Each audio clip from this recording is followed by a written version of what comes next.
por la señal de la Santa Cruz de nuestros enemigos, líbranos, Señor Dios nuestro, en el nombre del Padre, del Hijo y del Espíritu Santo. Amén. Señor mío y Dios mío, creo firmemente que estás aquí, que me ves, que me oyes. Te adoro con profunda reverencia. Te pido perdón de mis pecados y gracia para hacer con fruto este rato de oración. Madre mía Inmaculada, San José, mi Padre y Señor, Ángel de mi guarda, interceded por mí. Pues vamos a hacer nuestra oración y lo hacemos hoy dando gracias a Dios por este día tan bonito de la Anunciación, que en medio de la Cuaresma y de estos días ya inmediatos de preparación pues para la Semana Santa, igual que hace unos días San José, pues nos ayuda a pararnos, a hacernos oración con este misterio tan bonito, tantas veces comentado y tantas veces rezado, por ejemplo, cada día en el Ángelus, ¿no? Leeremos después, no te lo voy a leer ahora porque ya lo escucharás también después y lo has leído muchas veces tú, el misterio del Rosario, no, el relato de la Anunciación. Es como si, pudiéramos decir, como si todo el relato evangélico estuviera, y todo el Antiguo Testamento también, diría que estuviera como preparándose para ese momento en el que llegada a la plenitud de los tiempos, como dice San Pablo, el ángel Gabriel, enviado por el Señor, fue a ver a una pobre aldea, fue a ver a una ciudad de Galilea llamada Nazaret, a ver a la Virgen. Con lo que también el Señor había preparado a María para ese momento, que es tanto. Y la escena de una gran sencillez, por otra parte, es una escena que queda entre dos personas, o mejor dicho, tres: Dios y la Virgen, y el ángel como mensajero, como el que le traslada al Señor, le traslada a la Virgen lo que el Señor quiere de ella. Y claro, al contemplar ese misterio de la Anunciación, pues nos paramos a meditar y a contemplar, diríamos, el hecho más maravilloso, el misterio más entrañable de la relación de Dios con los hombres, o de la misericordia divina también. Y por tanto el momento más trascendente y más importante de la historia de la humanidad, aunque fijaros queda en el ámbito de una pobre aldea, de una mujer sencilla y buena, joven, y de Dios. Nadie más se entera, aunque toda la humanidad y todos los hombres han estado esperando este momento, pero nadie más se entera. Por tanto, es la invitación a una persona. Es verdad que es una persona especial, concebida sin pecado original, pero a una persona, porque la llamada de Dios no es en general,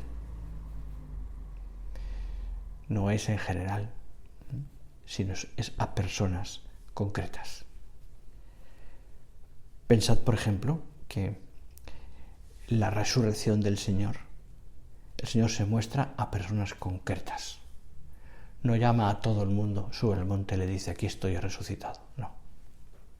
María Magdalena, Juan, Pedro, los de Emaús, los apóstoles, su madre. La Anunciación es una persona concreta. llena de todos los dones, pero en ella, evidentemente, a toda la humanidad. Porque de ella depende también, en ese momento, la encarnación y, por tanto, la salvación del género humano, en ese sentido. De ahí la gran responsabilidad de María Santísima, la trascendencia que tiene ese momento, y por tanto, también, como del sí, de la voluntad de una criatura excelente, sin pecado concebida, por supuesto, pero de una criatura depende la encarnación. A ella, con mayúscula, se dirige Dios. Y el diálogo, que es imponente, que es sencillo por otra parte, y que también especifica muy bien lo que Dios quiere de ella, la revelación del misterio de lo que va a pasar.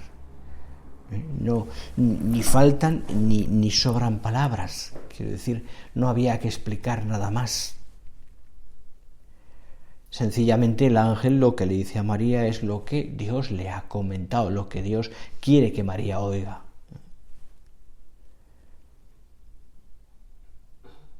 Porque estás llena de gracia, el Señor te ha elegido y darás a luz un hijo, concebirás. Y claro, el asunto no es fácil porque María no lo entiende. No entiende cómo Dios puede querer dos cosas distintas o dos cosas que en sí mismo, humanamente hablando, son contradictorias, no para Dios, pero para el hombre sí. Virgen y madre. Es lo que no entiende María, porque ella quiere hacer la voluntad de Dios siempre.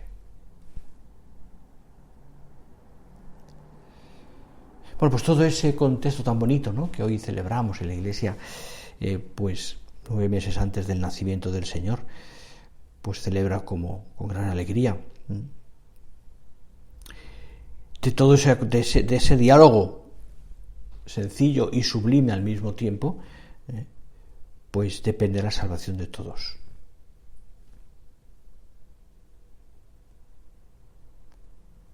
Dependen de tantas cosas que tú y yo estemos aquí.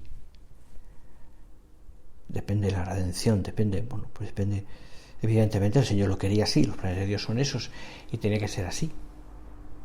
Pero no deja de ser realidad que depende de la voluntad de una criatura.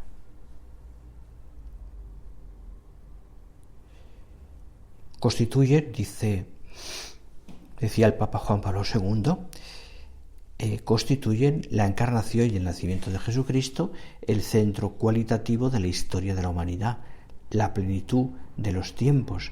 Gracias a la venida de Dios a la tierra, el tiempo humano iniciado en la creación ha alcanzado su plenitud. El tiempo humano ha alcanzado su plenitud. Fíjate que han pasado cosas antes, muchos siglos de historia, desde el comienzo desde lo que se puede decir la creación, desde que el hombre es hombre y por tanto que recibe de Dios el alma, ¿no?, y el hombre es hombre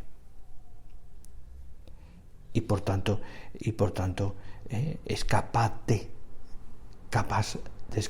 Dios, es capaz de amar a Dios, es capaz de trascender y darse cuenta y descubrir en Dios a su ser querido, a su creador.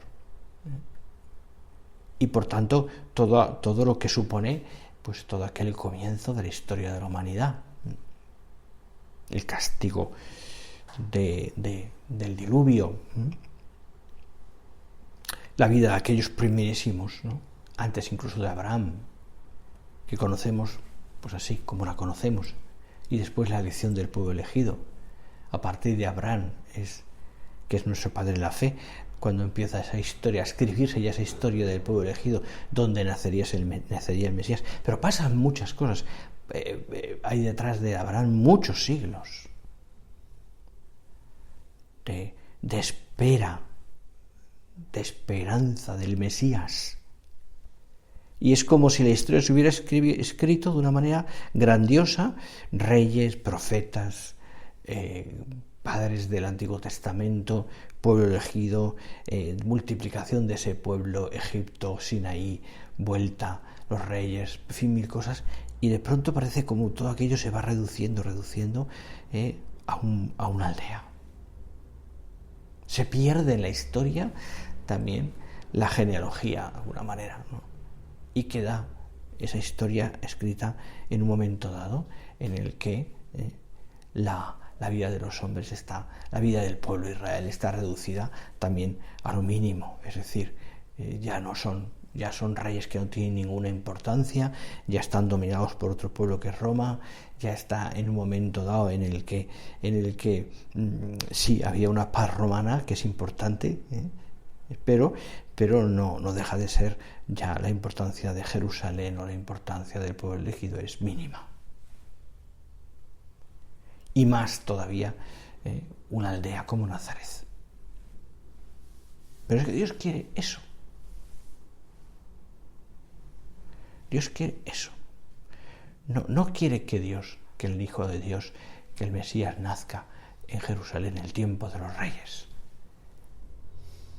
Ni siquiera en Egipto, ni siquiera en la deportación de Babilonia, ni siquiera en esos... No.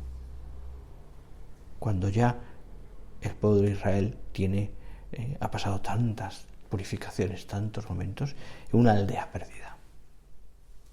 Te lo digo esto sencillamente para que veamos la importancia, qué es lo importante. El acontecimiento pasa desapercibido.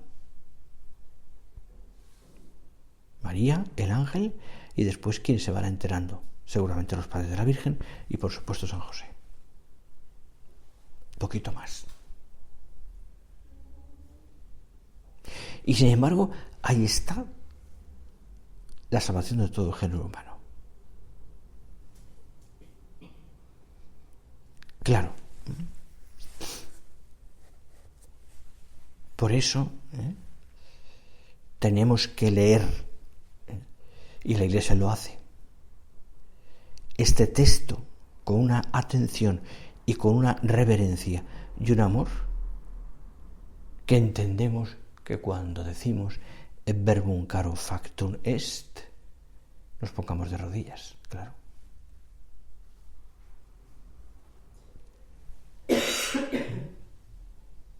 Dios nos hace las cosas tan sencillas y nos explica las cosas tan sencillas que ese misterio tan grandioso se explica en 4 palabras. Verbum caro factum est. No hace falta más. Lo grande es al mismo tiempo, por así decirlo, sencillo. Y podemos aplicarlo a todo. La grandeza de Dios está contenida en un poquito de pan.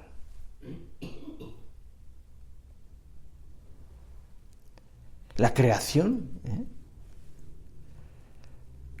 es por supuesto grandiosa, pero también es pequeña. Las grandes cosas, tu vocación, la mía, está contenida en el corazón. Es un encuentro tuyo con Dios. Y por tanto es algo propio tuyo, es decir, algo que Dios te ha dado a ti. Y tu respuesta es una respuesta personalísima, tuya con Dios.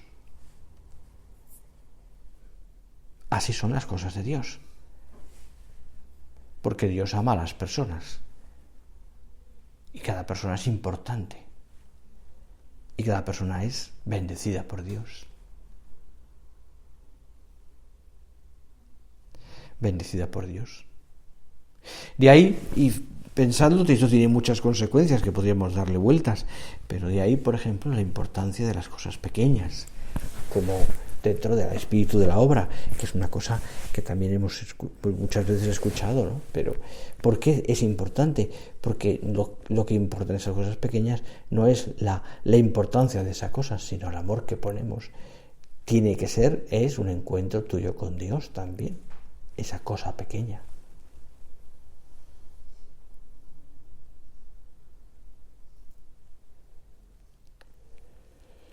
El encuentro de Dios con la Virgen es un encuentro personalísimo y, podríamos decir, oculto, queda en el ámbito del corazón de una mujer y de Dios. Pero eso no deja de tener la importancia que tiene. Es decir, como eso también, de eso dependen tantas cosas. Dice el catecismo de la Iglesia Católica, dice que nosotros creemos y confesamos que Jesús de Nazaret, nacido judío de una hija de Israel, en Belén en el tiempo del rey Herodes y el emperador César Augusto, de oficio carpintero, muerto, crucificado y en Jerusalén, bajo el procurador Poncio Pilato, durante el reinado de Tiberio, es el Hijo eterno de Dios hecho hombre, que es salido de Dios bajo del cielo, ha venido en carne, porque la palabra se hizo carne, y puso su morada entre nosotros, y hemos visto su gloria, gloria que recibe del Padre como Hijo único, lleno de gracia y de verdad, pues de su plenitud hemos recibido todos gracia por gracia. Comenta el Catecismo de la Iglesia Católica, haciendo un acto de fe también de ese hecho, que lo pone en el contexto histórico de lo que es la encarnación, pero al mismo tiempo le da la importancia que tiene, es decir, cómo es algo que está dentro del ámbito de nuestra fe y cómo es algo también que incide en la vida de cada persona, en la tuya y en la mía. Por tanto, la encarnación, y mejor dicho,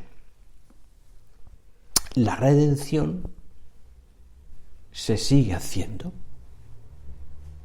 Y se sigue haciendo en la vida de cada persona. De ahí que podamos decir con toda certeza que somos corredentores. Y que también de esas cosas pequeñas o de cosas, la importancia de tu propia vida, Dios está sirviendo para hacer posible la redención. Para que esa redención llegue a más.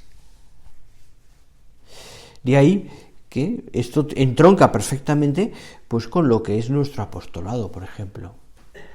O cómo a través de las cosas que hacemos todos los días, y muy especialmente del trabajo bien hecho, camino de santidad, nosotros estamos también corredimiendo. Estamos haciendo extensiva esa redención. Estamos haciendo que llegue a muchas almas.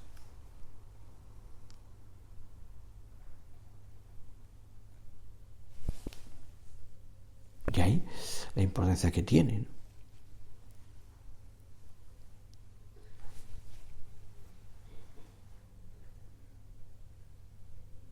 El Verbo se encarnó.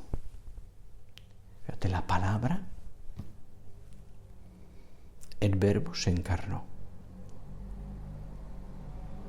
¿Y para qué? Y ahí va describiéndolo de una manera muy bonita el Catecismo de la Iglesia Católica, ¿no? Cuando va hablando de las razones de la encarnación. Las razones de la encarnación. El Verbo se encarnó, dice. El Verbo se encarnó para que nosotros conociéramos así el amor de Dios. Nosotros conociéramos el amor de Dios.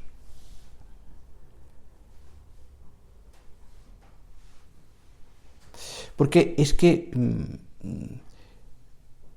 es verdad, ahí se manifiesta el amor de Dios en la encarnación. Porque tanto amó Dios al mundo que dio a su Hijo unigénito para que todo el que crea en Él no perezca, sino que tenga vida eterna. Se encarna, da su vida. Da su vida. Y así tú y yo conocemos el amor de Dios. Que no queda en una cosa más o menos etérea o reducida a una especie de buenismo. ¿Por qué? Porque ese amor de Dios está cifrado, manifestado también, por ejemplo, en el dolor y en la cruz, y en el esfuerzo, y en la entrega. Vemos, Dios nos quiere tanto, nos manifiesta su amor precisamente porque es humilde, porque se humilla, porque acepta el dolor.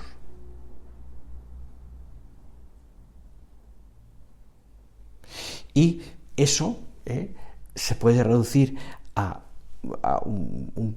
digamos, un programa muy sencillo. Dios nos ama y quiere nuestra salvación y quiere que seamos felices. Pero nos enseña que ese camino es el camino de la cruz. Nunca pienses que porque en tu vida hay momentos y a veces fuertes de contradicción, que eso no te hace feliz. Nunca pienses que cuando notas más que la cruz, te lacera el corazón o que te produce ese dolor, del que sea, físico, moral, etc., es difícil ser feliz. ¿Por qué? Porque es una confirmación de que Dios te quiere. De que tienes muy cerca al Señor. De que cuando vienen más y arrecia más las contradicciones, es señal de que Dios está ahí. Es verdad que nos rebelamos y que pedimos al Señor, Señor, muéstrate de otra manera, pero es que ese es el modo de Dios.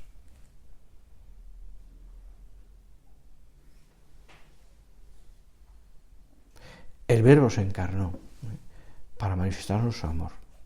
También se encarna, dice el Catecismo, para ser modelo de santidad.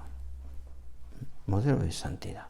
Y así aparece en el Evangelio muchas veces, pues, esas frases que son como modelo. Yo soy el camino, la verdad y la vida.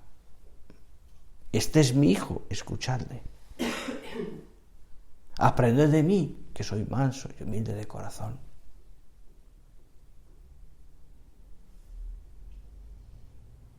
Toda la vida del Señor, toda la vida de Jesús, se muestra como modelo. Y así, lo dice San Pablo, es el hombre perfecto.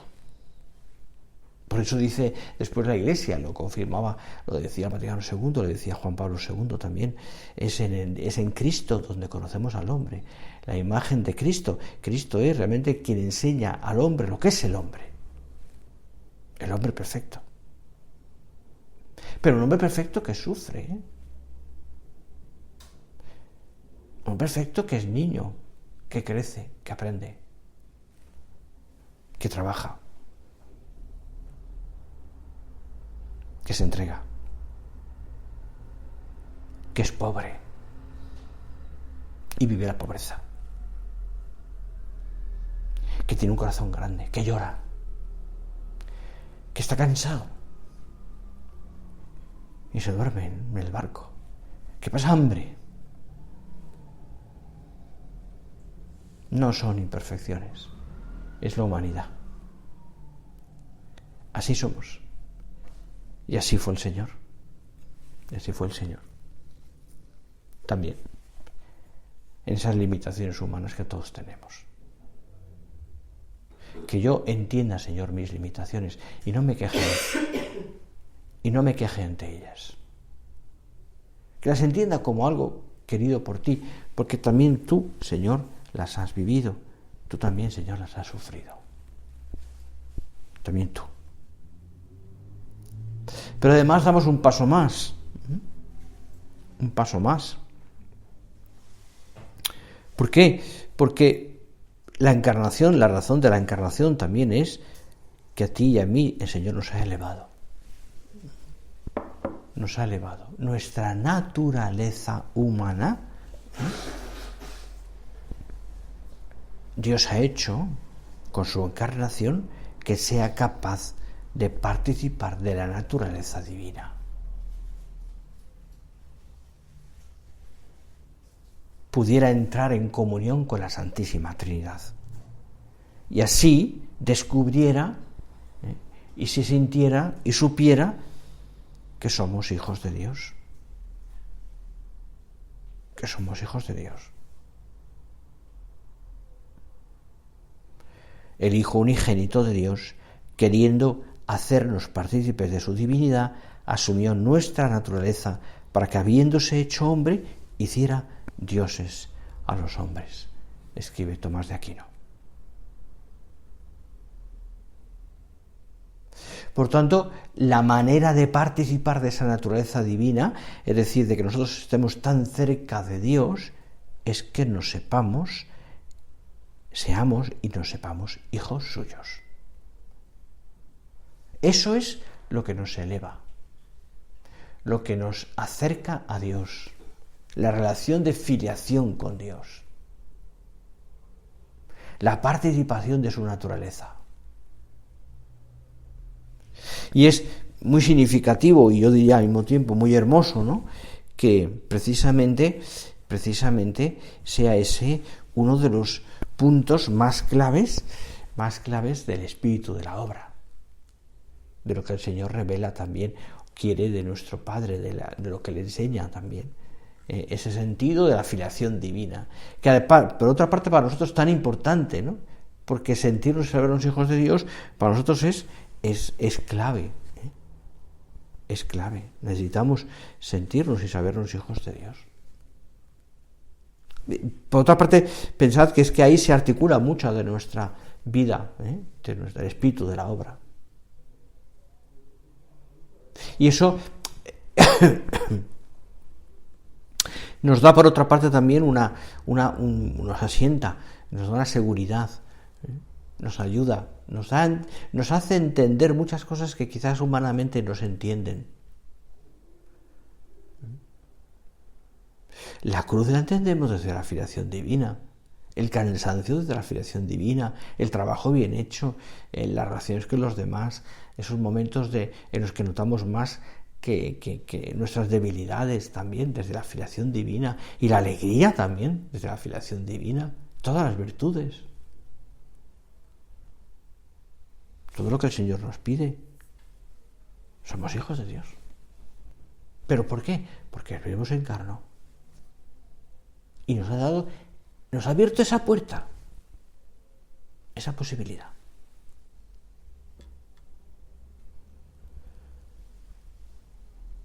Todo, podemos decir, y acabamos ya, todo está pendiente,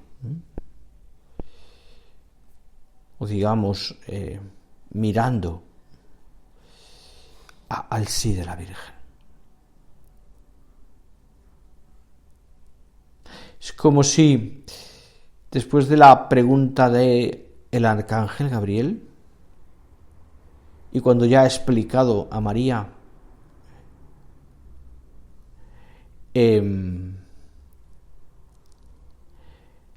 lo que significa, ¿no?, lo que se supone ser Madre de Dios, todo se parará a la espera de la respuesta de María.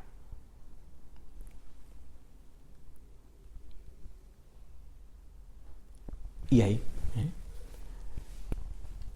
estaba todo.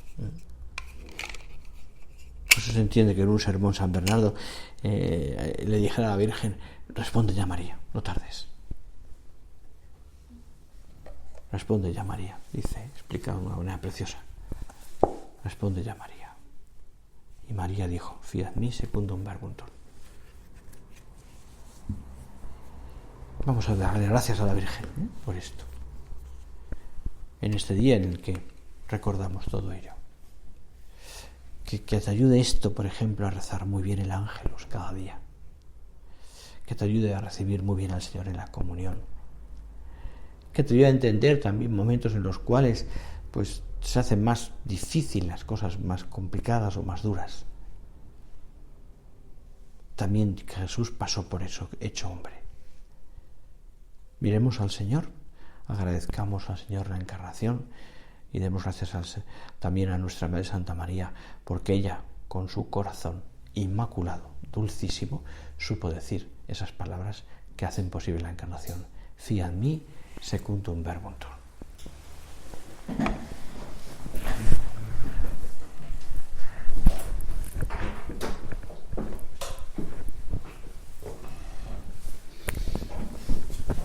Te doy gracias, Dios mío, por los buenos propósitos, afectos e inspiraciones que me has comunicado en esta meditación. Te pido ayuda para ponerlos por obra, Madre mía Inmaculada, San José, mi Padre y Señor, Ángel de mi guarda, interceded por mí.